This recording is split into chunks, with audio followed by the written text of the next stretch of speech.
السلام علیکم فرینڈس، آپ کو میرے اس ویڈیو میں عید الفطر کی نماز کیسے پڑھتے ہیں اس کے طریقے کے بارے میں بتائے جائیں گے۔ عید الفطر کی نماز کا طریقہ: نمبر 1، پہلے نیت کرے۔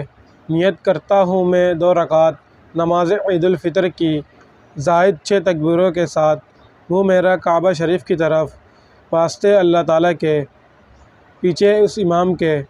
نمبر 2، امام تکبیر کہہ کر ہاتھ باندھ کر ثنا پڑے گا، ہمیں بھی تکبیر کہہ کر ہاتھ باندھ لینا ہے، اس کے بعد 3 زائد تکبیریں ہوں گے۔ نمبر 3، پہلے تکبیر کہہ کر ہاتھ کانوں تک اٹھا کر چھوڑ دینا ہے، دوسری تکبیر کہہ کر ہاتھ کانوں تک اٹھا کر چھوڑ دینا ہے، تیسری تکبیر کہہ کر ہاتھ کانوں تک اٹھا کر باندھ لینا ہے۔ نمبر 4، اس کے بعد امام قرات کرے گا، یعنی سورۃ فاتحہ اور کوئی سورت پڑھے گا، اور رکوع سجدہ کر کے پہلی رکعت مکمل ہوگی۔ نمبر 5، دوسری رکعت کے لیے اٹھتے ہی امام قرات کرے گا، یعنی سورۃ فاتحہ اور کوئی سورت پڑھے گا، اس کے بعد رکوع میں جانے سے پہلے زائد 3 تکبیریں ہوں گے۔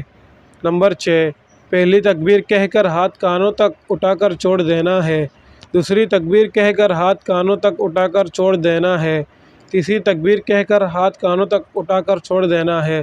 نمبر 7، یہاں تک زائد تکبیریں مکمل ہو گئی، اب اس کے بعد بغیر ہاتھ اٹھائے تکبیر کہہ کر رکوع میں جائیں گے۔